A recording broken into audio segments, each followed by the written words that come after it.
సహాధ్యాపకులారా,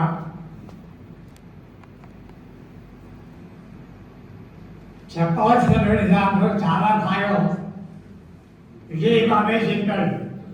ఎందుకంటే అతను కూడా ఈ కాలేజీ స్టూడెంట్ దీని తత్వాన్ని, దీని కల్చర్ని బాగా అవగాహన చేసుకున్న వాళ్ళ అవసరం చేత ఏ పాయింట్ చెప్పాలో అదే చెప్పాడు. నేను అంతకంటే విశేషం కాదు, కానీ ఒక్క మాట వరకు అదృష్టం ఆరోగ్యంగా తగ్గుంటే చాలు ఈ లోకానంతా జయించవచ్చు. అట్లా ఎవరికైతే అదృష్టం బాగా ఉన్నదో, అంటే శక్తులు అభివృద్ధి చేసుకోవడానికి అవకాశాలు ఉన్నాయో అటువంటి తోట పడతాయి ఉద్యోగం చేయడానికి. అట్లా ముఖ్యంగా నాకు ఇంకా నా తోటి అధ్యాపకులు చాలామందికి అదృష్టం తోసుకొచ్చి ఈ కాలేజీలో ఉద్యోగం వచ్చి దానివల్ల లోకంలో ఘనమైన కీర్తి ఎవరినా నలంద కాలేజీలో ఎవరన్నా డైరెక్టర్స్ ఎవరు చెప్పుకుంటే ఆంధ్రదేశం అంతా తెలుసుకోవద్దు, ఒక దగ్గర ప్రాంతాల్లో కాదు, ఆంధ్రదేశం అంతా తెలుసు ఎవరు నలంద కాలేజీలో లెక్చరర్స్.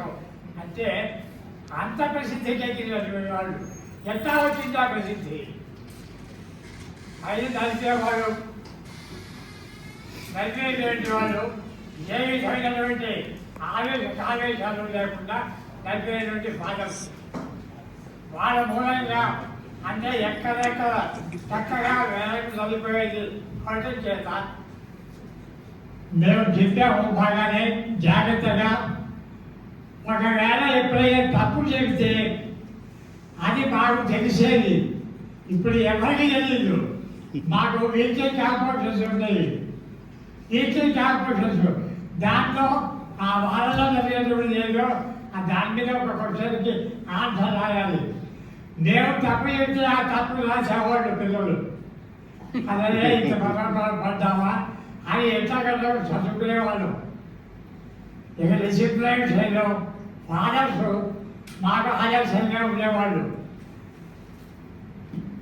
ఒక నిమిషం కూడా లేటుగా రాకుండా ఉండడానికి ఇంట్లో వాళ్ళు కూడా సహకరించేవాళ్ళు. అంటే మీ సోదరి వాళ్ళు మమ్మల్ని వేళ కాలేజీకి పంపించి ఆబ్సెంట్ లేదు, ఆలస్యం లేదు అందించారు. పిల్లలు వినేవాళ్ళు కాబట్టి నేను చెప్పాను.